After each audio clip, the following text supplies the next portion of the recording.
Welcome back to my little channel. Now this is a background that I haven't used a lot in my past videos, but some of you may have noticed that I tend to use Viking style imagery. And for today's video that seems, well, let's say it should be long. Because I want to talk a little bit about Sweden. And Sweden obviously was one of the three main locations where Vikings came from. The Rus Viking came from Sweden. So you would say that Sweden does have a history to be proud of, I would say. But something has changed in the land of the cold, harsh winters. Something has changed so much that one can barely mention it. Now, obviously, I'm alluding to something, and some of you might guess, but I will say it anyway. Sweden is now so far up its own arse that it's trying to deny reality because it doesn't fit with their preferred narrative. And what preferred narrative that is, you say? Well, all cultures are the same. Yeah, I know that doesn't sound right, because it isn't. Sweden now has problems with their crime statistics. Crime Statistic Agency pressured to manipulate findings for political purposes. A report has claimed that employees of the Swedish Crime Prevention Council, BRA, have been pressured by management to manipulate and obfuscate findings for political purposes.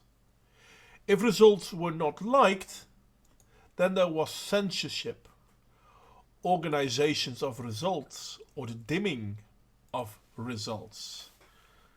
Now, what about the rights of the public to know who these criminals are? Well, migrants, as in a lot of EU countries at the moment, mostly Muslim migrants, are the problem.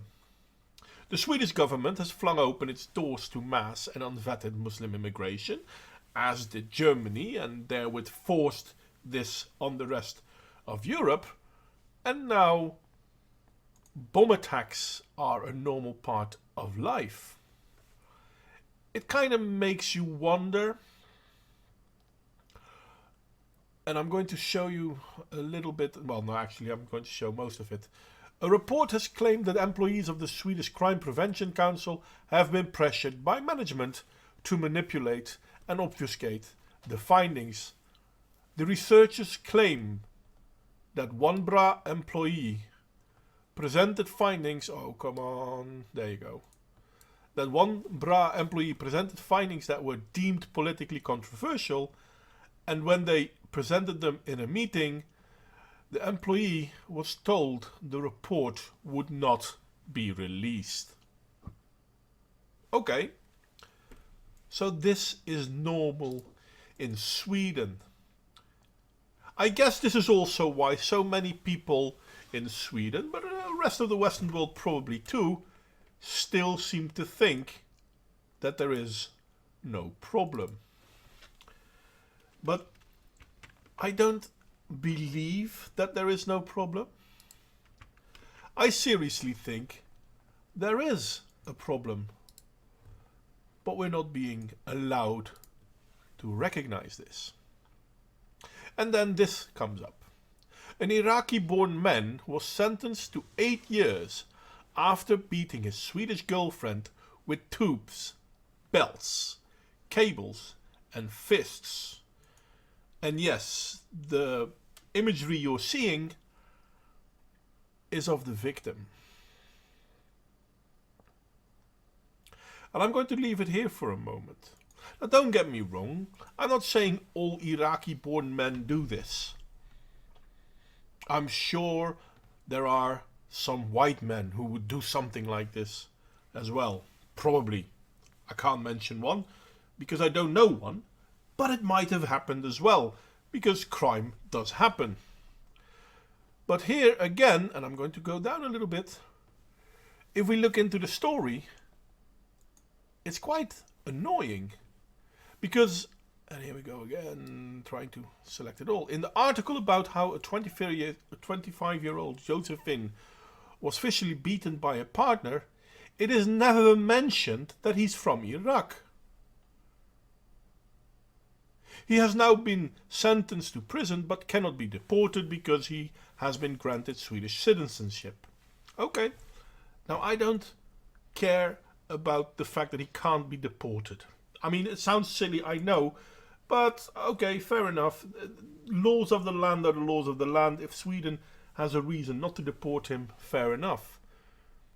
The thing that tickles my annoyance is the fact that it's never mentioned that he's from Iraq. Why? Why can't we call a spade a spade? It's almost as if whenever someone does something, one is to mention that it's only someone. It's kind of like, what's her name, the congresswoman from America, Ilhan Omar. Well, someone did something on 9/11. Yeah, okay. And all of the shit going down in the UK with Rotherham and Telford, well, those are just Asian men. Somehow it seems that a certain group of people is always being taken out of the wind. Now don't get me wrong, I don't think all Muslim men are bad. I don't think all Muslim men are rapists or terrorists or non-stuff like that. But why do we have to lie about the ones that do these crimes? Why can't we say, okay, you know what? Yeah, this was a Muslim. This was a bad one. We do have them, unfortunately. It's almost as if we are not allowed to recognize that this is the world we are now living in.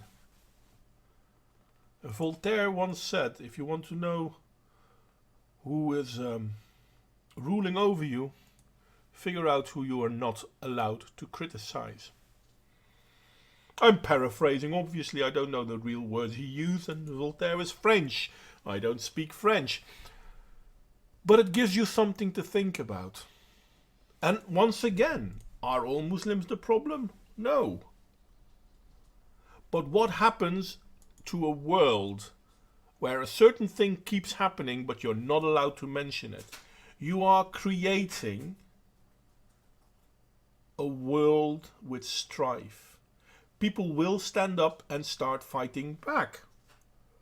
And can you blame them if you see shit like what I just shown you? Anyway, criticism is more than welcome. I look forward to hear from you. Like and subscribe if you feel so inclined. And I hope to see you all next time.